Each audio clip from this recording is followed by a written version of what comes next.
Miércoles 14 de julio de 2021, soy Paloma Barreto y es un gusto acompañarlos en una nueva edición de JN Noticias.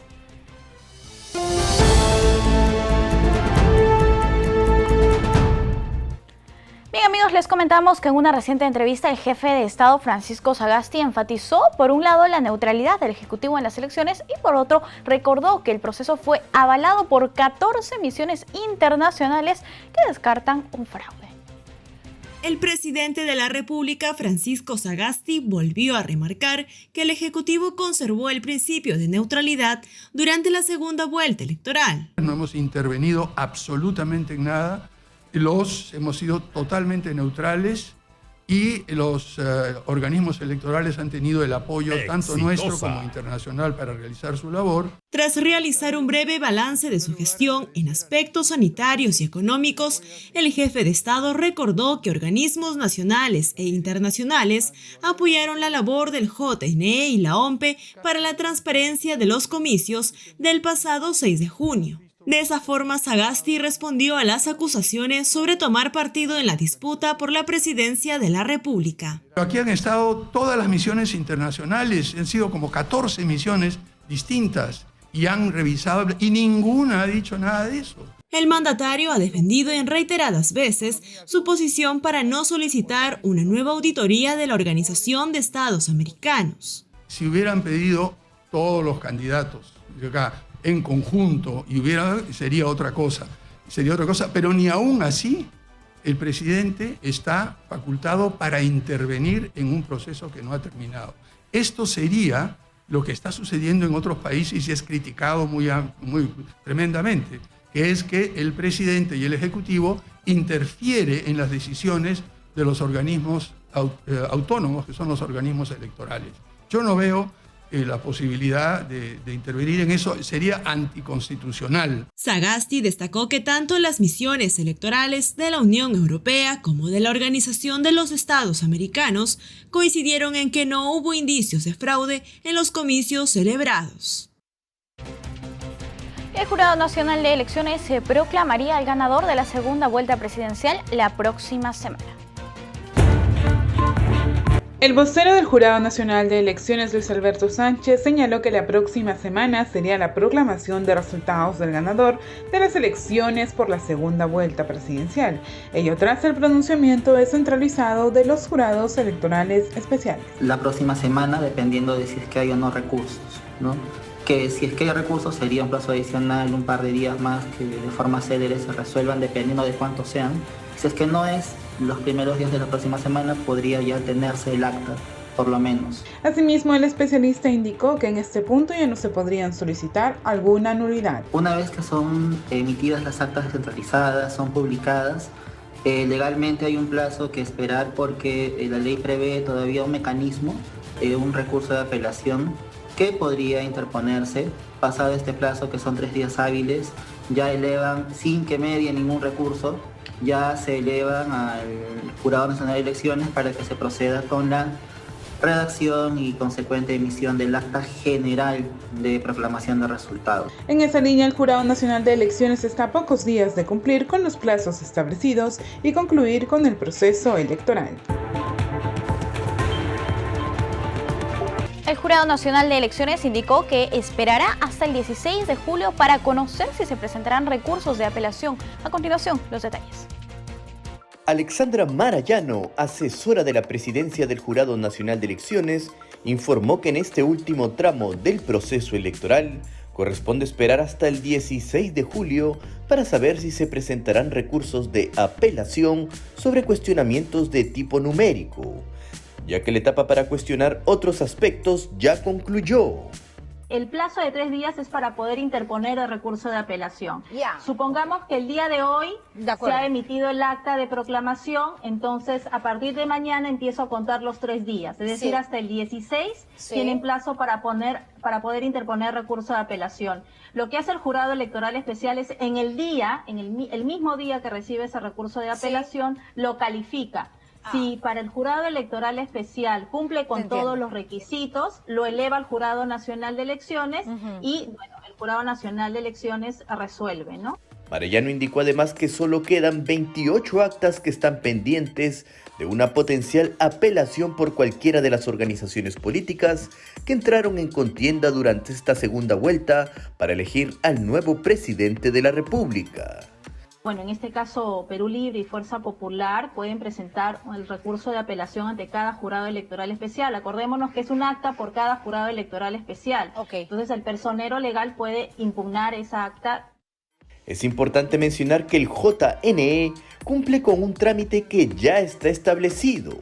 Se han emitido las actas descentralizadas de los jurados electorales especiales y si no hubiera recursos de apelación, estas actas se declaran consentidas, luego de lo cual el JNE, en el marco de la ley, emite el Acta General de Proclamación, indicó la asesora de la presidencia del máximo ente electoral. También estimó que el martes o miércoles de la próxima semana hay un acta general de proclamación ya consentida y un acta de resolución o cierre del proceso electoral por parte del Jurado Nacional de Elecciones.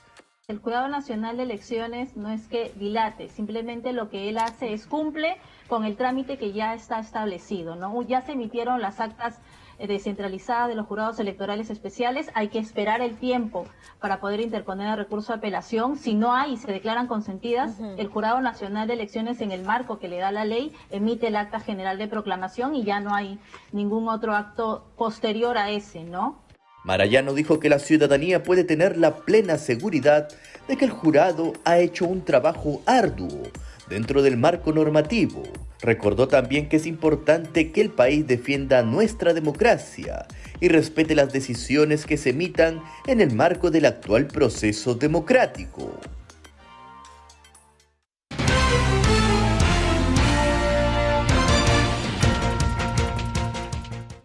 Amigos, ahora tenemos una entrevista, vamos a conversar con Luis Alberto Sánchez, él es el vocero del Jurado Nacional de Elecciones. ¿Cómo estás, Luis? Bienvenido, muy buenos días. Buenos días, Paloma, gracias. No, gracias a ti por acompañarnos. Por favor, coméntanos ya en qué momento del proceso electoral nos encontramos.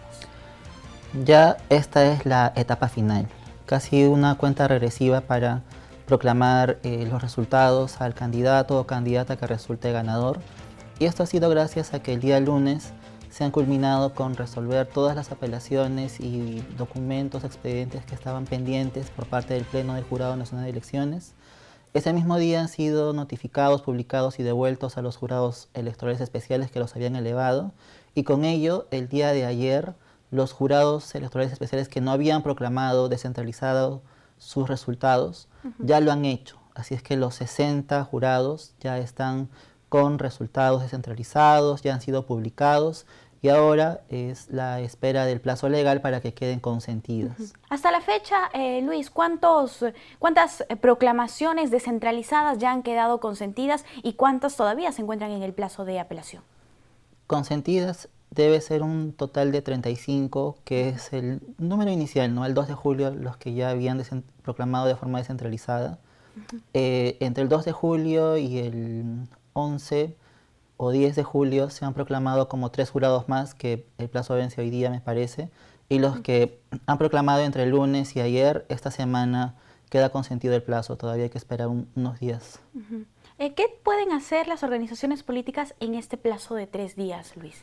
La Ley Orgánica de Elecciones ha previsto un recurso en esta etapa, que es un recurso de apelación por error de tipo numérico en las actas descentralizadas. Entonces la organización política que considere y que también así lo pruebe este error de tipo numérico puede presentar la apelación al jurado que corresponda para que esto se resuelva en segunda instancia ante el Pleno del Jurado Nacional de Elecciones. Luis, ¿pero qué significa este tipo de error de valor numérico? Está referido a la suma de votos, al conteo de votos. Cuando la Oficina Descentralizada de Procesos Electorales en una circunscripción realiza el conteo de votos y lo remite al Jurado Electoral Especial, y es ahí donde es cuestionado, sea por actas observadas o por pedidos de nulidad, estos recursos, una vez resueltos y devueltos a la ODPE, tienen que ser contabilizados nuevamente de existir alguna variación.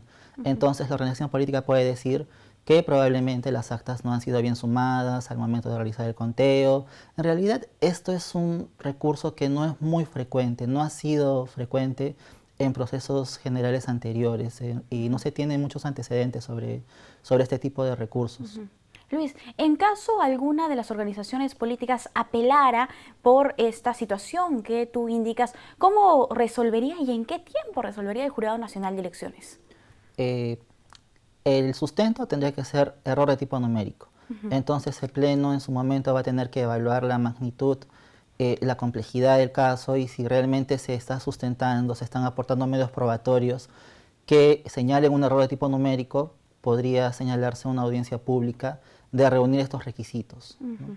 Ahora, el tiempo va a depender también del número, de la cantidad de recursos que presenten. De todas maneras, el Jurado Nacional de Elecciones, en todas las dependencias, sobre todo en las que realizan labor jurisdiccional, trabajan días calendarios. Como lo hemos visto, han realizado audiencias días sábados, domingos y feriados. De igual manera, sería en este caso, el fin de semana tendría que programarse de corresponder a alguna audiencia o en su caso de resolverse, porque los objetivos institucionales que se han trazado es tener un nuevo presidente o presidenta antes del 28 de julio. En ese sentido, se espera no exceder de la próxima semana para tener el acta general de proclamación de resultados, teniendo en cuenta todo esto que podría venir, ¿no? Claro. Ya depende de las organizaciones políticas. Sí, pero Luis, hasta el momento, ¿alguna organización política ha apelado estas proclamaciones descentralizadas? Hasta ayer a las 8 de la noche no se ha presentado ninguna apelación. Perfecto. Ahora sí, podemos hablar en todo caso de el acta de proclamación general. ¿Qué es este documento, Luis? La Ley Orgánica de Elecciones señala que es el Jurado Nacional de Elecciones el que proclama los resultados. Esta proclamación tiene que materializarse en un documento que va a contener toda la sumatoria de votos en todas las circunscripciones a nivel nacional, que es lo que precisamente han realizado ya los jurados electorales especiales. Esas actas son el insumo para este documento final, que es el acta general de proclamación de resultados, que contiene ya el resultado total de todas las circunscripciones, los votos válidos y los porcentajes con los que finalmente se determina quién gana la elección general. Luis, ¿para cuándo se estima que el Jurado Nacional de Elecciones estará proclamando ya los resultados y también entregando las credenciales al nuevo presidente de la República? De no existir ningún recurso esta semana por parte de las organizaciones políticas, se podría tener el acta los primeros días de la próxima semana. Si existieran recursos, dependiendo de la cantidad y los medios de pruebas que se aporten, que determinaría la complejidad de cada caso, se extenderían unos días más. Pero como repito, la intención y los esfuerzos, el compromiso de la institución es no pasar de la siguiente semana para tener ya este documento final. Bien, otra de las competencias del Jurado Nacional de Elecciones es la entrega de credenciales. ¿Qué significa este acto protocolar, esta ceremonia? Una vez que el acta general de resultados es elaborado, es proclamado, ya hay un resultado. Hay un ganador o ganadora que va a tener que ser acreditado. Se le acredita con otro documento que se llama la credencial, sea para el caso de la presidencia y también para los vicepresidentes, ¿no? La fórmula ganadora. Bien, es competencia también del máximo ente electoral dar por culminado el proceso electoral. ¿En qué momento ocurre esto? Es posterior al acta general de proclamación de resultados en realidad. Ya el momento más importante, por así decirlo, es la proclamación de resultados. Con posterioridad a esto, un par de días, o ya el Pleno también determinará qué día emitirá la resolución que pone fin a todo el proceso electoral. Y los jurados electorales especiales también cierran después de ¿cuánto tiempo de la proclamación de resultados descentralizados? Quedan consentidas sus actas descentralizadas y ellos ya pueden ir cerrando la carga y entregar todo el despacho que tienen al Jurado Nacional de Elecciones, ¿no? Perfecto. Luis, en todo caso, el Jurado Nacional de Elecciones cumple con el compromiso y seguramente lo hará en los próximos días de entregar las credenciales, de proclamar al nuevo presidente de la República. Así es, los objetivos institucionales siguen en pie y el compromiso con la ciudadanía es que el jurado finalmente sí se proclame resultados antes del 28 de julio y se tenga al candidato o candidata que resulte ganador. Bien, Luis, si podemos hacer un balance general de cómo se llevó a cabo el proceso electoral. Este ha sido bastante atípico, además, por el tema de la pandemia que estamos viviendo actualmente. En realidad, todo el proceso electoral ha sido atípico, no solo por la pandemia, sino que también en esta última etapa, después de los resultados del 6 de junio de la segunda vuelta, se ha agregado a ello la cantidad de recursos que se han presentado que, comparado con otros procesos electorales anteriores, es notoria la diferencia. Si nos vamos a las elecciones generales del 2011, la segunda vuelta fue el 5 de junio y se proclamaron resultados el 25 de junio, o sea, 20 días después, ¿no? Con 6 pedidos de nulidad en total. En el 2016, y de igual manera, fueron el 5 de junio las elecciones de segunda vuelta y se proclamaron resultados el 28, es decir, 21 días después o un poco más, con 26 pedidos de nulidad en total. En esta elección hemos tenido en primera instancia 1.088 pedidos de nulidad, de los cuales se han apelado 370, finalmente se han resuelto 270 y a eso se agrega 48 quejas por denegatoria de apelación que también han presentado una de las organizaciones políticas, y además dentro de los documentos de apelación, los expedientes de apelación, se han presentado en varios de ellos cuestiones previas antes de resolver el fondo del asunto. Entonces todo ello ha sumado para que también el proceso en sí jurisdiccional para resolver la carga sea completamente atípico por la cantidad. Y todo eso ha llevado a que el lunes se acabe con esa carga en segunda instancia y que el día de ayer los jurados por fin ya hayan podido emitir sus actas descentralizadas y ahora nos encontremos a la espera del plazo para poder continuar con lo que queda del proceso electoral. Claro, y todo el proceso se ha llevado también con apego a la ley. Esto es importante resaltar, Luis. Es correcto, toda la observancia de la norma está y se puede reflejar en las resoluciones. Cualquier ciudadano puede ingresar a la plataforma electoral y va a ver el sustento normativo que se ha utilizado en cada uno de los expedientes. Perfecto. En este momento del proceso electoral, ¿se puede interponer algún tipo de recurso ante otra instancia judicial de repente? Se ha hecho conocer en los medios la intención de alguna organización política de hacerlo, pero hasta el momento no tenemos conocimiento de que ello se haya materializado y también en qué términos se habría hecho. Entonces, de repente ahora sería un poco adelantado evaluar ese tema, ¿no? Claro, pero digamos, ¿alguno de estos recursos o en otra instancia podría tener algún tipo de injerencia en el proceso electoral? Básicamente, ¿qué es lo que dice la normativa? Ya el Tribunal Constitucional, por ejemplo, en sentencias que ha emitido, y es más de una ocasión que lo ha mencionado en sus sentencias, ninguna acción judicial puede suspender el cronograma electoral, ¿no? Concretamente, ellos hablaban de la acción de amparo. Ellos ya han sentado este criterio y entiendo que eventualmente los magistrados tendrían que tener cierta observancia a lo que ha señalado el TC respecto de este tema. Es importante que la seguridad jurídica, en este caso referido a la justicia electoral, no se vea interrumpida dentro del cronograma electoral. De ser así, Luis, en todo caso, como lo mencionábamos previamente, ya en los próximos días, en las próximas horas, seguramente tendremos la proclamación del nuevo presidente de la República. Muchísimas gracias. Esperamos. A ti las gracias, Paloma. Cuídate, Luis, hasta una próxima oportunidad. Gracias por tu tiempo. Nosotros vamos a hacer una brevísima pausa. Volvemos.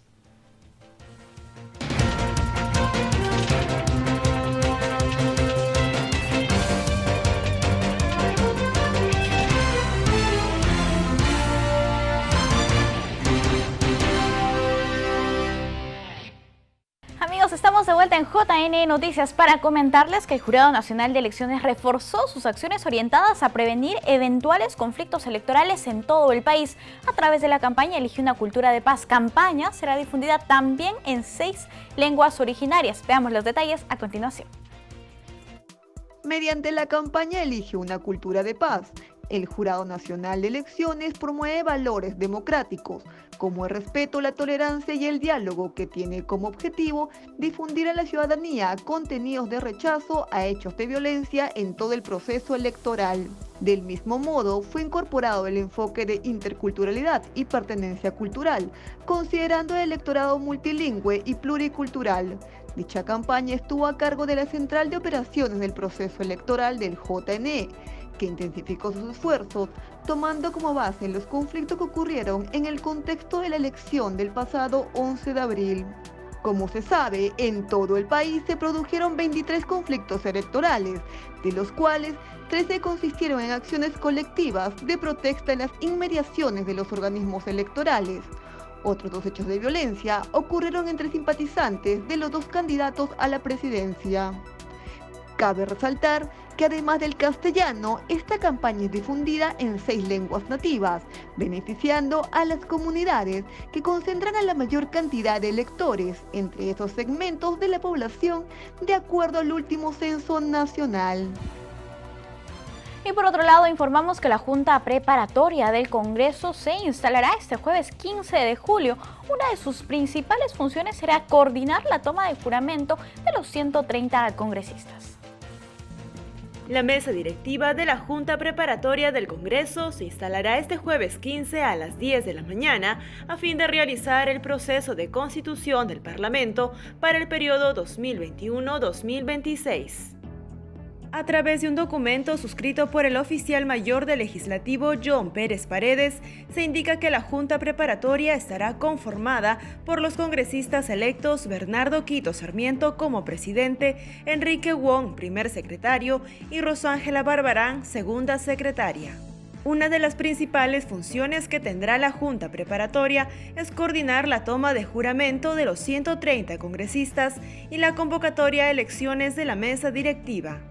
Sobre el primer punto, este grupo acordó que la juramentación se realice en el hemiciclo del Parlamento y no en el Gran Teatro Nacional, como se había coordinado inicialmente. Cabe indicar que según el artículo 8 del Reglamento del Congreso de la República, la mesa directiva de la Junta Preparatoria entrará en funciones entre el 15 de julio y el 21 de julio.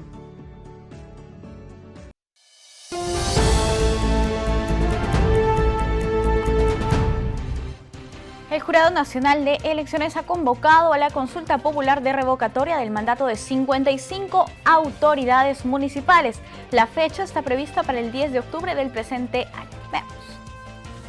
El próximo domingo 10 de octubre se realizará la consulta popular del mandato de autoridades municipales 2021. En este proceso, que se celebrará en 13 circunscripciones a nivel nacional, están involucrados 13 alcaldes y 42 regidores. Estas 55 autoridades pertenecen a los distritos de Pilpinto, Sama, San Buenaventura, Tauripampa, Ñahuimpuquio y Langa. Asimismo en Chavín, Cotabambas, Justo Apusahuaraura, Cuturapi, Lobitos, La Libertad y Guayucachi. Es importante mencionar que para el proceso de consulta popular de revocatoria del mandato de autoridades municipales 2021 son de aplicación los reglamentos electorales vigentes y para la resolución de actas observadas el reglamento aprobado mediante la resolución número 777-2012-JNE. La solicitud de revocatoria se presenta ante la Oficina Nacional de Procesos Electorales y se refiere a una autoridad en particular. Procede por una sola vez en el periodo del mandato y se realiza el segundo domingo de junio del tercer año del mandato para todas las autoridades. El presente acto democrático fue validado con las firmas del Pleno del Jurado Nacional de Elecciones, tanto por su presidente Jorge Luis Salas Arenas, como por los miembros Víctor Raúl Rodríguez Montesa, Jovián Sanginés y Jorge Rodríguez Vélez. Amigos, nos conectamos con la Agencia de Noticias Andina, que nos presenta las 5 noticias oficiales más importantes del día. Adelante.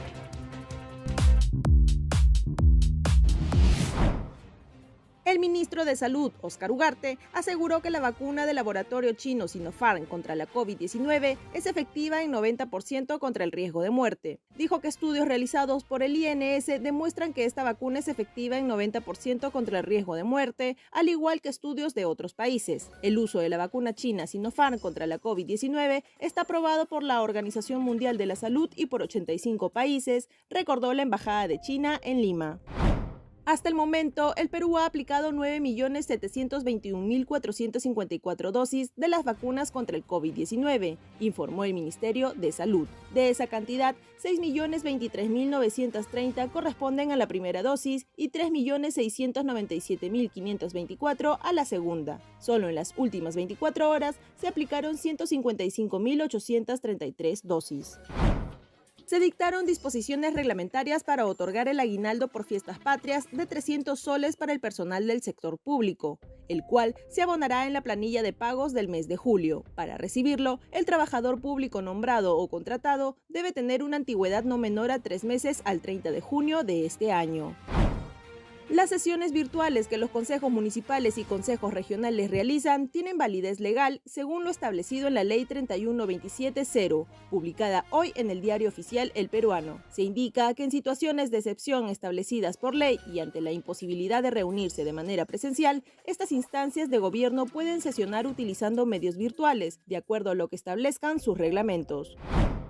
Para mañana, jueves 15 de julio, se estiman vientos con velocidades por encima de los 35 km por hora en la costa de Ica y hasta los 33 km por hora en el resto de la costa centro. Informó Cenami que también se prevé la ocurrencia de nieve, granizo, aguanieve y lluvia de moderada intensidad en las sierras centro y sur. En posible afectación están las provincias de Casma, Guarmey, Ocros y Santa en Ancash, Carabelí en Arequipa, Chincha, Nazca, Pisco e Ica en Ica, y en Lima las ciudades de Barranca, Cañete, Guaral, Huarochirí, Huaura y Lima. Estamos conectados con el Ministerio de Desarrollo e Inclusión Social, quienes nos reportan sobre las principales noticias de este sector. Adelante. En este instante presentamos el informativo Midis. ¿Cómo están? Hoy es miércoles 14 de julio de 2021. Estas son las principales noticias. En reunión virtual con alcaldes del proyecto Macrosur del Perú, que incluye los departamentos de Apurímac, Arequipa, Cusco, Moquegua, Puno y Tacna, la ministra Silvana Vargas informó que su gestión está dejando un proyecto de presupuesto para el año 2022, que propone ampliar la cobertura de diversos programas sociales. Su aprobación dependerá del Congreso entrante y de quien asuma la cartera.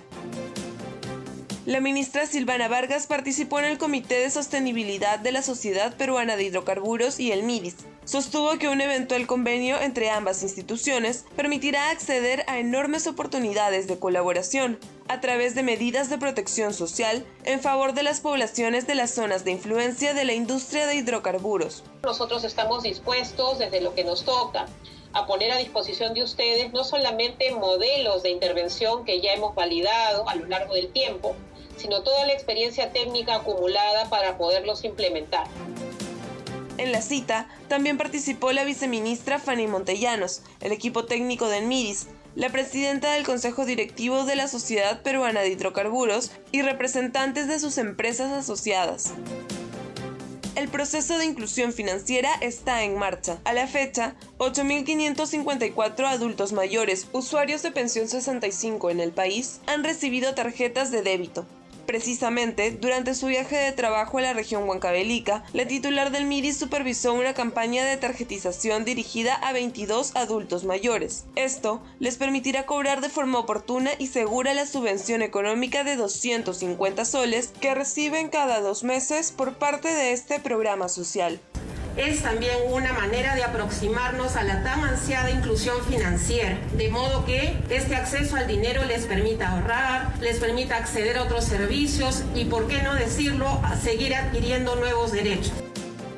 Muchas gracias por acompañarnos en esta edición. Nos reencontramos mañana a la misma hora. Hasta aquí el informativo Midis, una producción de la Oficina General de Comunicación Estratégica del Ministerio de Desarrollo e Inclusión Social.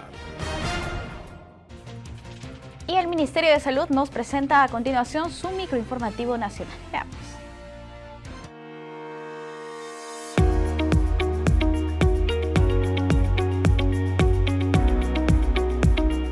Bienvenidos al microinformativo La Salud depende de todos.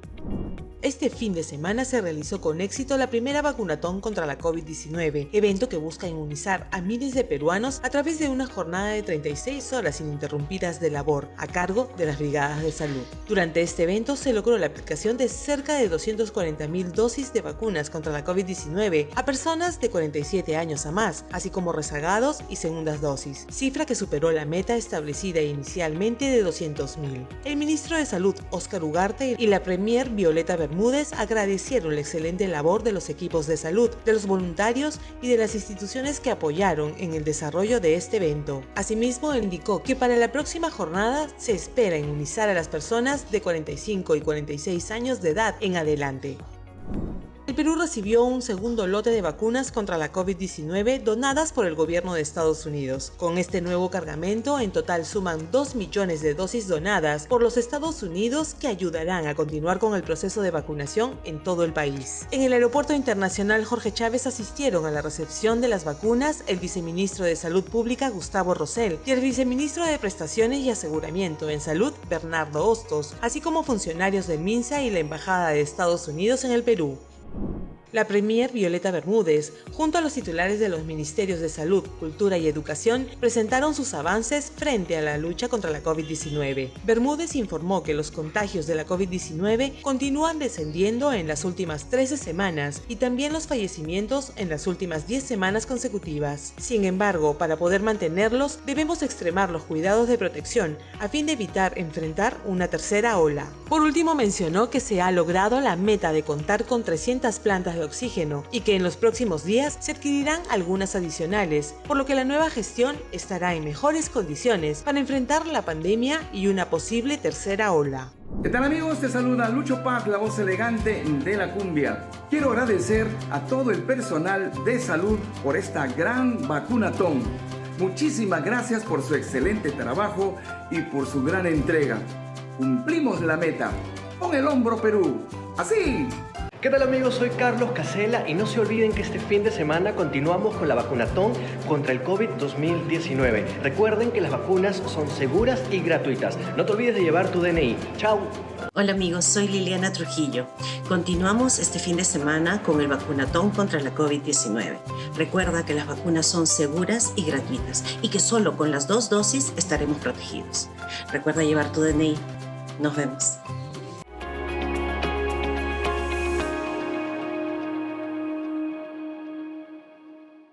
Bicentenario del Perú. Gobierno del Perú. Las clases presenciales podrían retomarse el próximo año, según estima el presidente Francisco Sagasti. Adelantó que trabajan gradualmente en un programa, pero su implementación dependerá de la situación de la pandemia. El presidente Francisco Sagasti anunció que en enero del 2022 se iniciarán las clases presenciales escolares de recuperación en base al manejo de la pandemia.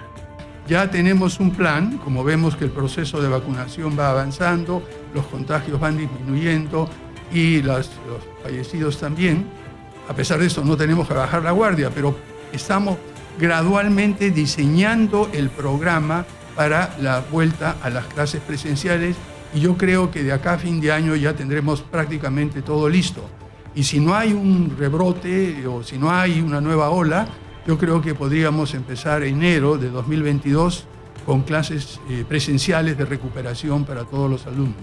Es importante mencionar que esta decisión también dependerá del comportamiento de la población, según comentó el jefe de Estado, y en cuanto a la obediencia de las normas sanitarias como distanciamiento social y el uso de mascarilla. Y de acuerdo a cómo nos comportemos, porque parte de los contagios viene de nuestro comportamiento. Y si respetamos todas las normas de distancia, como lo estamos haciendo ahora, de uso de mascarillas, etcétera, yo creo que ayudará muchísimo a estar preparados para volver a las clases presenciales. Además, recordó que uno de los avances de su gestión en el sector educación fue la ampliación del programa Aprendo en Casa, por el que se imparten clases escolares. Indicó que complementaron el programa con lenguas nativas a fin de llegar directamente a los menores y se capacitó a profesores en educación a distancia. Y En esa misma línea, el ministro de Educación, Ricardo Cuenca, informó que ya se abrieron las fases 2 y 3 para que en algunas zonas urbanas y semirurales del país se pueda retornar a las clases semipresenciales de acuerdo a los reportes epidemiológicos del Ministerio de Salud. En conferencia de prensa virtual, el ministro de Educación, Ricardo Cuenca, informó que algunos colegios de zonas urbanas regresarán a clases semipresencial, debido a que ya se abrió la fase 2 y 3 para el regreso a clases, las cuales dependen de la condición epidemiológica del país frente a la COVID-19. Así como sucedió en algunas escuelas rurales del Perú, ahora algunos colegios ubicados en las zonas urbanas y semirurales podrán volver a clases siguiendo todos los protocolos de bioseguridad para evitar un mayor contagio de coronavirus entre profesores, alumnos y demás. Según Cuenca, ya se está trabajando para que esta semana se tenga el número de colegios y circunscripciones que estarán habilitadas para el retorno a las aulas, según los reportes de sanidad que tenga el Ministerio de Salud, frente a la pandemia que sigue dejando algunos estragos en territorio nacional. En ese sentido, el ministro propuso desarrollar una estrategia permanente y prioritaria de educación digital, fortalecer la carrera pública magisterial, reforzar el presupuesto para la educación en zonas rurales y fortalecer la educación secundaria como objetivo del sector para los próximos años.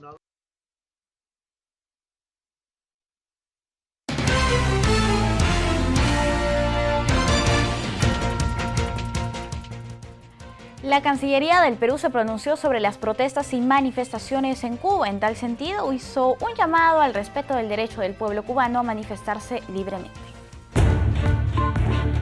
A través de sus redes sociales, la Cancillería del Perú hizo un llamado a respetar el derecho del pueblo cubano de manifestarse libre y pacíficamente e invocó a las autoridades a considerar sus requerimientos con espíritu democrático. Como se sabe, miles de cubanos vienen marchando en los últimos días por las calles de varias regiones, como la ciudad de Holguín o el pequeño poblado de San Antonio de los Baños, al suroeste de La Habana, en una inédita protesta contra el gobierno de ese país.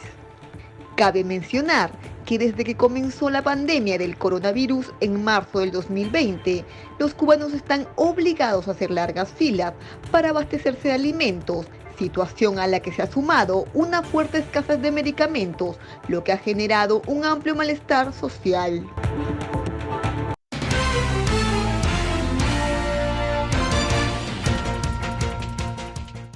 Y en el ámbito internacional tenemos una entrevista, vamos a hablar sobre las protestas y crisis que está viviendo Cuba, las razones y repercusiones. En este momento estamos con el internacionalista Fabián Valles. ¿Cómo está? Bienvenido, muy buenos días. Muy buenos días. Muchas gracias por acompañarnos aquí en JN Noticias. Por favor, coméntenos cómo surgen estas protestas y qué es lo que piden los manifestantes actualmente. Bueno, la verdad que hay múltiples causas en el cual un grupo de cubanos ha ido a las calles a protestar y pedir mayor libertad. Una de ellas es la causa económica, ¿no? Es muy claro que la pandemia, igual que en muchos países latinoamericanos, ha desnudado el sistema económico, en este caso de la isla cubana. Por ejemplo, Cuba es un país que vive eminentemente de su turismo.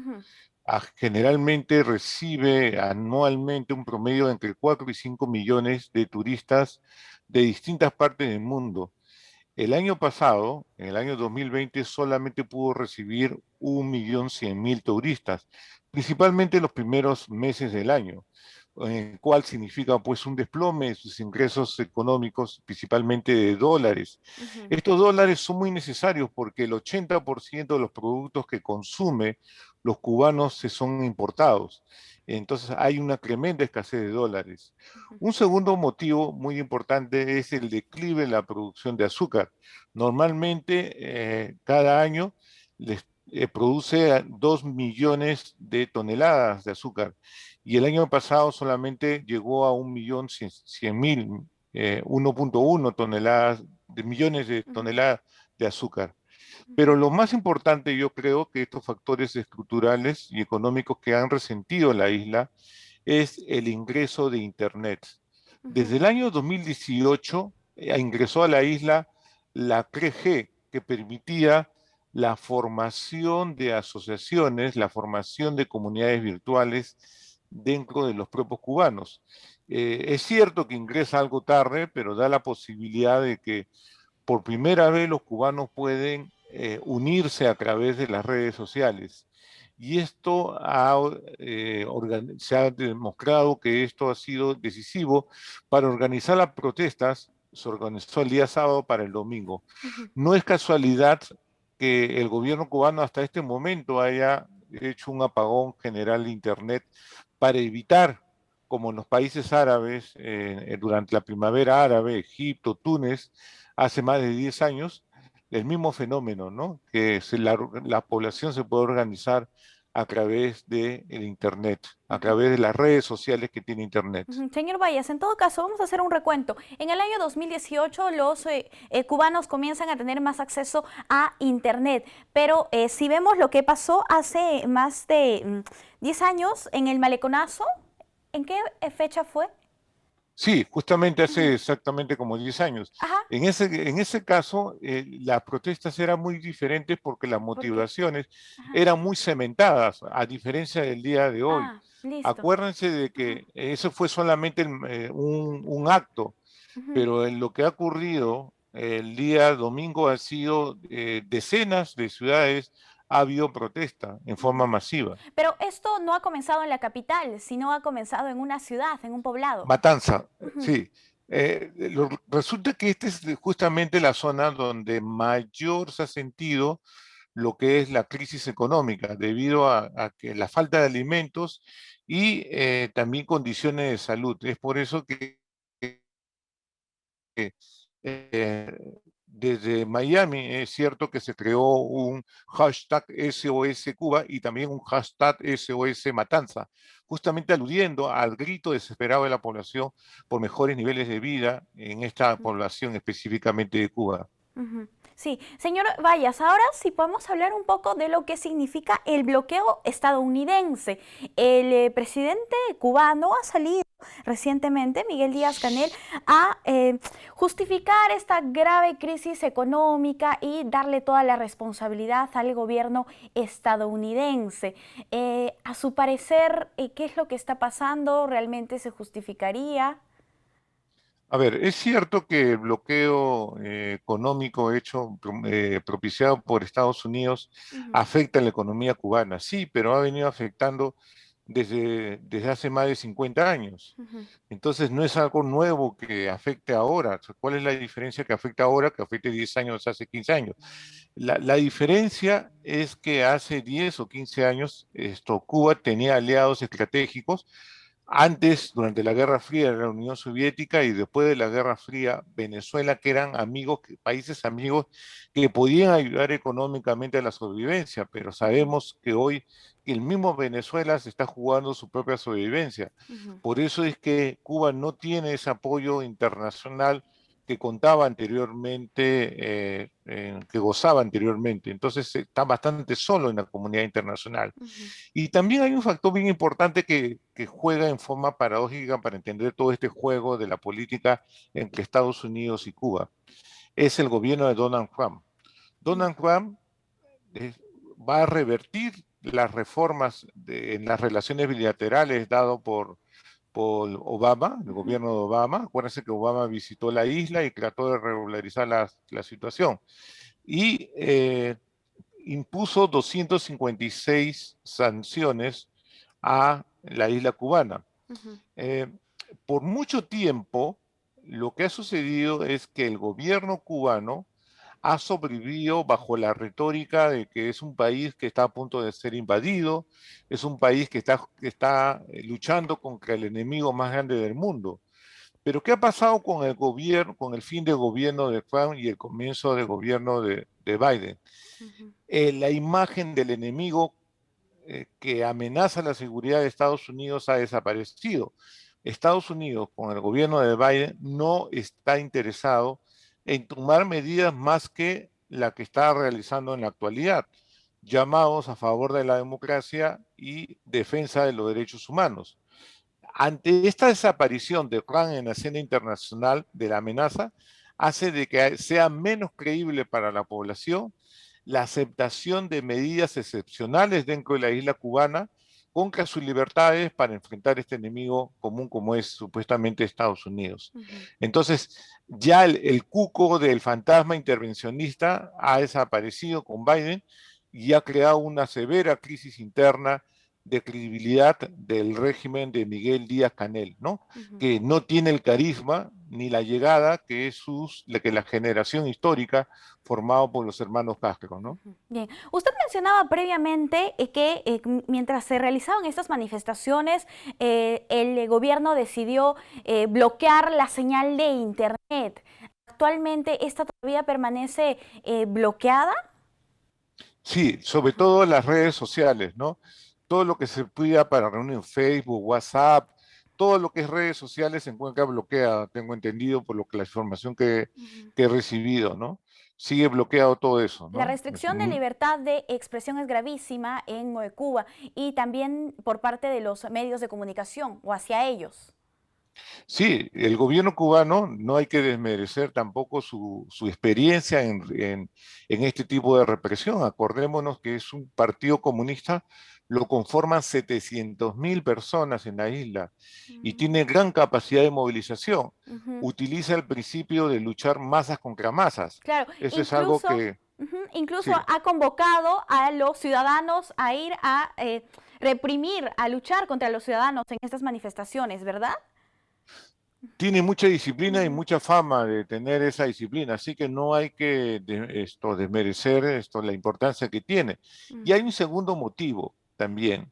Su sistema de seguridad y de lo que es su mecanismo de seguridad interno, de inteligencia, es bastante competente el cubano. Tanto así que lo exporta tanto a Venezuela como a Nicaragua. Hasta en un momento se llegó a pensar que había inteligencia cubana en la Bolivia de Evo Morales, ¿no? Entonces es bastante reconocido la eficiencia del sistema de inteligencia cubano, que yo creo que va a hacer lo que siempre hizo, filtrar las manifestaciones, detener a las personas claves y desde luego enfrentar masa contra masa, ¿no? Como una medida para poder detener esta protesta social que ha marcado este último domingo un nuevo derrotero para Cuba. Los cubanos tienen un lema, vida y patria. ¿De dónde surge esto? Ahora es una transformación porque hay un dicho histórico, patria o muerte, desde la Revolución Cubana.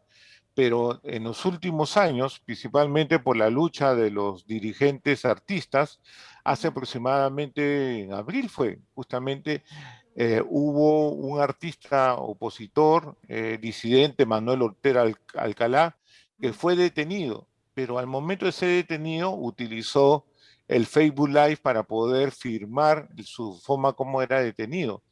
Esto originó un movimiento muy interesante de 300 artistas de Cuba protestando por esta detención.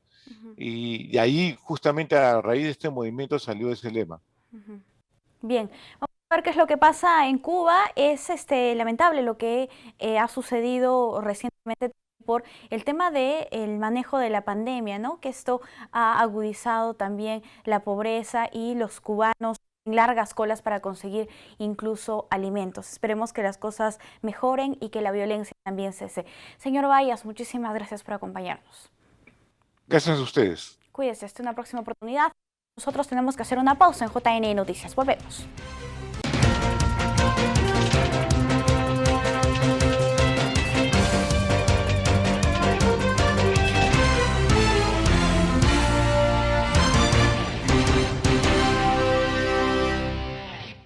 El Ministerio de Justicia nos comparte un video que forma parte de su campaña contra la discriminación en el país. En estos tiempos de pandemia, conseguir atención es difícil. Nuestros prejuicios hacen que para algunas personas sea casi imposible.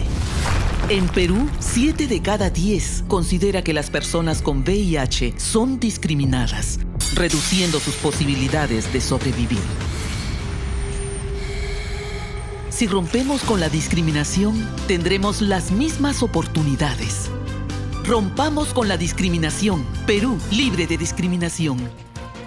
Por otro lado, Indecopi anunció la 8ª edición del premio Primero los Clientes para reconocer a los gremios empresariales por la reactivación en tiempos de pandemia. El informe es de nuestro canal aliado TV Cosmos. Bajo el eslogan "Que lo bueno se reconozca", la presidenta ejecutiva del Indecopi, Ania Pérez de Cuellar, anunció la 8ª edición del premio Primero los Clientes, iniciativa que reconoce los esfuerzos que vienen realizando las empresas públicas, privadas y gremios empresariales durante la pandemia por la COVID-19.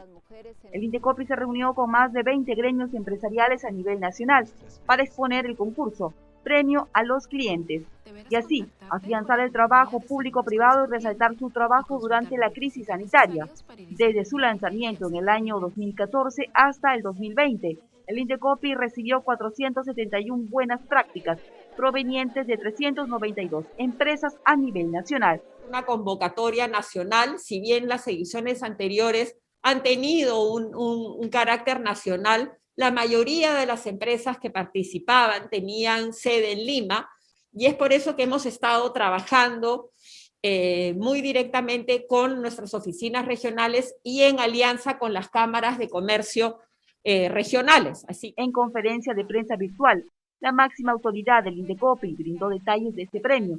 Además, señaló que permite al Indecopi, en su calidad de Autoridad Nacional de Protección del Consumidor, reconocer públicamente los esfuerzos que vienen realizando las organizaciones para satisfacción de los consumidores. Así que esperamos que este año tengamos una mayor participación de las regiones y del sector empresarial en regiones que, a pesar de las inmensas dificultades, vemos que siguen trabajando, siguen empeñados en sacar adelante sus emprendimientos. Hace unos días. Esta herramienta tiene el propósito de promover productos y servicios con alto valor agregado en beneficio de los consumidores, sobre todo de aquellos que se encuentran en situación de vulnerabilidad, tales como madres, gestantes, niñas, niños, adultos mayores y personas con discapacidad, así como los consumidores de las zonas rurales o de extrema pobreza.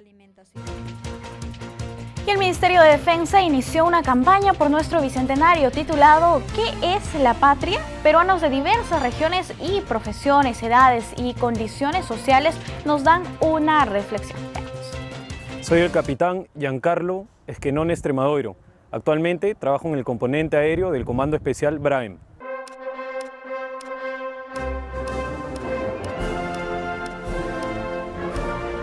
Para mí, la patria es el territorio donde uno nace y donde yo particularmente me siento profundamente identificado y estaría dispuesto a dar mi vida por ella, así como lo hizo mi padre, el coronel FAB Marco Antonio Esquenone Oliva, el 7 de febrero de 1995 en el conflicto del Alto Cenepa. Mi institución, la Fuerza Aérea del Perú, me ha permitido vivir el patriotismo de una manera muy especial, ya que me encuentro nombrado en el componente aéreo del CBRAEM, donde nos encargamos de administrar el medio aéreo para realizar acciones y operaciones militares en esta zona tan convulsionada del BRAEM, donde realizamos un trabajo silencioso pero muy importante, por lo cual yo me encuentro profundamente agradecido.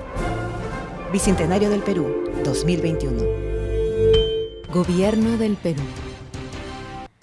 Amigos, muchísimas gracias por acompañarnos. Nos reencontramos mañana aquí en JNE Noticias, por supuesto en el canal 516 de Movistar, en las redes sociales del máximo ente electoral.